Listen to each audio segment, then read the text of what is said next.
ये कैसी दूरियां। दोस्तों, इस कहानी के पिछले भाग सुनने के लिए हमारे चैनल को विजिट करें। अब आगे।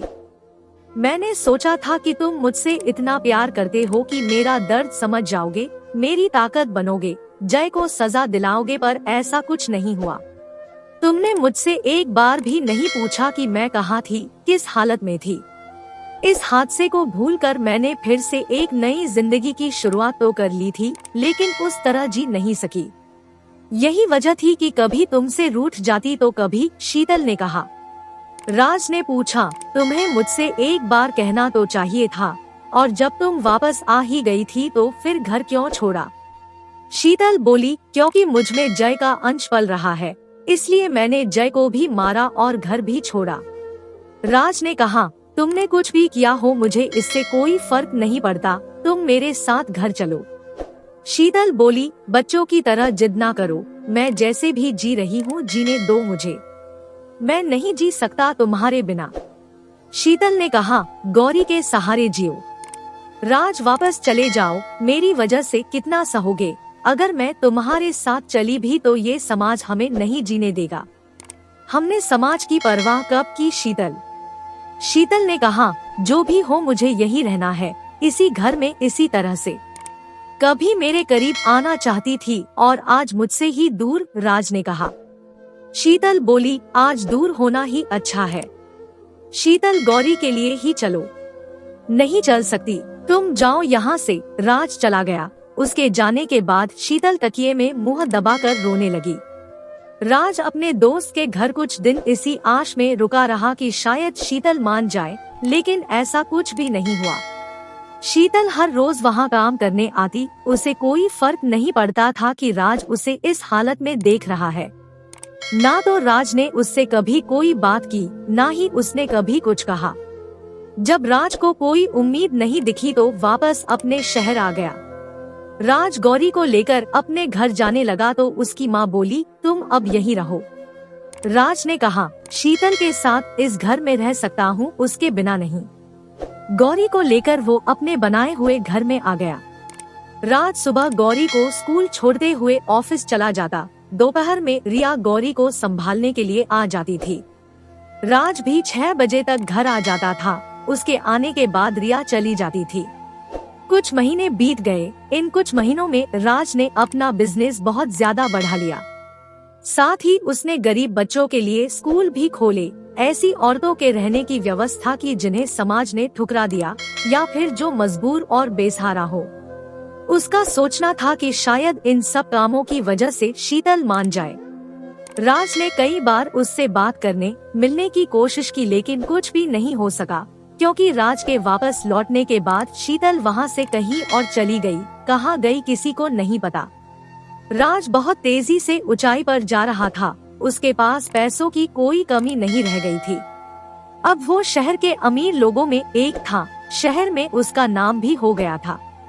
बाहर की दुनिया को राज ने आबाद कर लिया था, लेकिन दिल की दुनिया आज भी बर्बाद थी।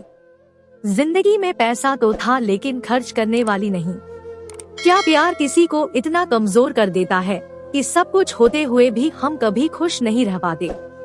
खुशियाँ हमारे चारों ओर खेल रही होती है, फिर भी मन उदास होता है, किसी की यादों में खोया रहता है। कभी राज के लिए शीतल की आंखों में आंसू थे, और आज राज शीतल के लिए रो रहा था। दोनों ने कभी नहीं सोचा था कि उन्हें एक दूसरे से इतना प्यार हो जाएगा। शीतल को घर छोड़े हुए 7 महीने हो गए थे। राज के लिए तो जैसे आज ही वो घर छोड़ कर गई थी। राज को खुद से ज्यादा गौरी की फिक्र थी। अभी कुछ दिन पहले अचानक गौरी की तबीयत बहुत ज्यादा खराब हो गई थी। डॉक्टर ने बताया कि उसके दिल में छेद है, जरूरत पड़ने पर ऑपरेशन भी करना पड़ सकता है। उसे देखभाल की बहुत ज्यादा जरूरत थी। ऐसे में राज के लिए शीतल का ना होना और भी दुख दे रहा था। उसके दिल में आता, क्या शीतल गौरी के लिए भी घर वापस नहीं आएगी। पर शीतल को गौरी के बारे में पता कैसे चलेगा। राज ज्यादातर समय घर पर ही रहता, ताकि गौरी का ध्यान अच्छे रख सके। अच्छे से अच्छे डॉक्टर तो थे, पर उस मासूम की माँ उसके साथ नहीं थी। कई बार गौरी राज से पूछती थी, पापा मेरी मम्मी कहाँ है। सबकी मम्मी होती है, पर मेरी क्यों नहीं है। राज के पास उसके इस मासूमियत भरे सवाल का कोई जवाब नहीं होता। इतने दिनों में गौरी शीतल को भूल गई थी, पर दूसरों की मम्मी को देखकर वो जिद करने लगती थी। रात के 8 बज रहे थे। राज गौरी को सुलाने के बाद टीवी देख रहा था, तभी फोन की बेल बजी। हेलो, राज ने फोन रिसीव करते हुए बोला। हेलो, दूसरी ओर से शीतल की आवाज आई। शीतल तुम? राज ने चौंकाते हुए कहा। मुझे कुछ पैसों की जरूरत है। तुम हो कहाँ? आगरा में। वापस आ जाओ। मैं ज्यादा बात नहीं कर सकती। पैसे कब तक दे दोगे? कल। हम मिलेंगे कहाँ? रेलवे स्टेशन के पास। मैं अपनी कार से रहूँगा। तो क्या हुआ? शीतल ने कहा और फोन रख दिया। राज ने फिर फोन किया पर किसी ने रिसीव नहीं किया। अगले दिन राज गौरी को अपने घर छोड़कर आगरा चला गया। रेलवे स्टेशन के पास बताई जगह पर शीतल पहले से ही खड़ी थी। हरे लाल रंग का सूट पहना हुआ था उसने। बहुत साधारण सी लग रही थी, पहले जैसी सुंदरता नहीं दिख रही थी। हल्की हल्की ठंड थी, फिर भी शीतल ने कोई गर्म कपड़े नहीं पहने। कैसे हो? शीतल ने राज के कार से बाहर निकलते ही पूछा। अच्छा हूँ, और तुम? मैं भी। मेरी नन्ही सी जान कैसी है? वो भी अच्छी है। तुम्हें बहुत याद करती है, राज ने कहा।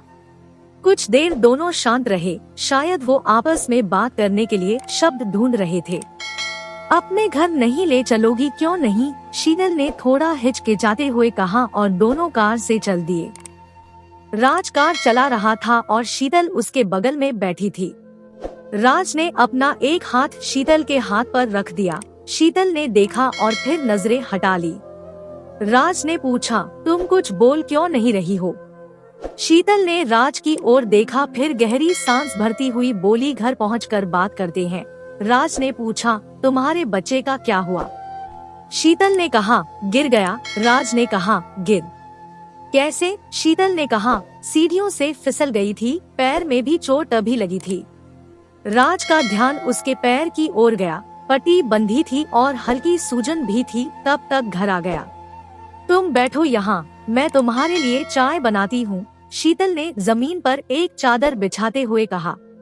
राज ने घर की हालत देखते हुए कहा, तुम ऐसी जगह रहती हो? क्यों, क्या हुआ? कुछ नहीं, राज ने कहा और एक किनारे दीवार का सहारा लेकर बैठ गया। शीतल ने चाय पकड़ाते हुए पूछा, तुम्हारा बिजनेस कैसा चल रहा है? बहुत अच्छा, अब मैं पार्टनरशिप में नहीं हूँ, राज ने चाय की चुस्की लेते हुए कहा। मैंने तुम्हें पैसों के लिए फोन किया था, मुझे 2000 रुपयों की जरूरत है, राज ने कहा। क्यों, ऐसी क्या जरूरत पड़ गई जो मुझसे? जहाँ काम करती हूँ वहाँ मुझसे कुछ सामान टूट गया है, बस उसी लिए। मैं तुमसे कहती ना, पर मेरी तबीयत ठीक नहीं है और मैं ज्यादा काम नहीं कर सकती हूँ, इसलिए कहा। वो मुझे कोई गलती होने पर बहुत बुरा भला कहती है। कई बार तो तुम्हारे बारे में भी कहने लगती है, जो मुझे अच्छा नहीं लगता है। वहाँ से काम क्यों नहीं छोड़ देती? काम कम रहता है और पैसा भी ठीक मिल जाता है। फिर इतनी जल्दी कहीं और काम भी तो नहीं मिलेगा, राज ने कहा। तुम्हें ये सब करने की जरूरत ही क्या है? पढ़ी लिखी हो, किसी भी जगह रिसेप्शनिस्ट की जॉब मिल जाएगी तुम्हें, तुम कर भी चुकी हो, फिर क्यों इस तरह से अपनी जिंदगी जी रही हो? शायद मेरी जिंदगी में यही सब लिखा है, पागलों जैसी बात क्यों कर रही हो? तुम्हें खुद पता है कि तुम अकेले भी अपनी जिंदगी को बेहतर ढंग से जी सकती हो। शीतल कुछ नहीं कह सकी, वो अपनी नजरें राज से चुराने की कोशिश करने लगी। इधर आकर बैठो, राज ने अपने बगल में बैठने का इशारा करते हुए कहा। शीतल राज के बगल में, पर उससे कुछ दूर हटकर दीवार के सहारे बैठ गई। राज हल्का सा मुस्कुरा दिया। क्या हुआ, तुम हंसे क्यों? कुछ नहीं, बस तुम्हारी हरकत पर। क्या किया मैंने? कुछ नहीं। कभी मुझसे सटकर बैठने की कोशिश करती रहती थी और आज मुझसे दूर बैठने की। शीतल राज से सटकर बैठ गई। दोनों ने एक दूसरे को एक पल के लिए देखा और फिर मुस्कुरा दिए। शीतल ने अपना सिर राज के कंधे पर रख दिया। राज उसके बालों में अपना हाथ फेरने लगा, अपनी उंगलियों में उसके बालों की लटों को लपेटने की कोशिश करता रहा। अभी तुम्हारा दिल पहले की तरह बाहर घूमने का करता है नहीं? क्यों पहले मुझसे बाहर चलने के लिए कितना जिद करती थी, अब क्या हुआ, अब जिद करने के लिए तुम नहीं हो? तुम मुझसे अब भी प्यार करते हो या कोई और पसंद आ गई है? राज ने कहा, मुझे कोई पसंद नहीं आया, पर तुम्हारा दिल जरूर किसी ना किसी पर आ गया होगा, हर बार की तरह। शीतल हंस दी, क्या मैं इतनी बुरी हूँ? मैंने बुरा नहीं कहा, मेरा मतलब था कि तुम्हारा कोई दोस्त बन गया होगा। इशारा कुछ ऐसा ही था। अब कोई दोस्त नहीं है मेरा, ना कोई लड़की ना ही लड़का। शीतल ने अपने हाथों की उंगलियों को राज की उंगलियों में जकड़ते हुए कहा, इन हाथों में सिर्फ तुम्हारा हाथ ही अच्छा लगता है। राज ने कहा, अफसोस कि ये हाथ कभी मिलते ही नहीं।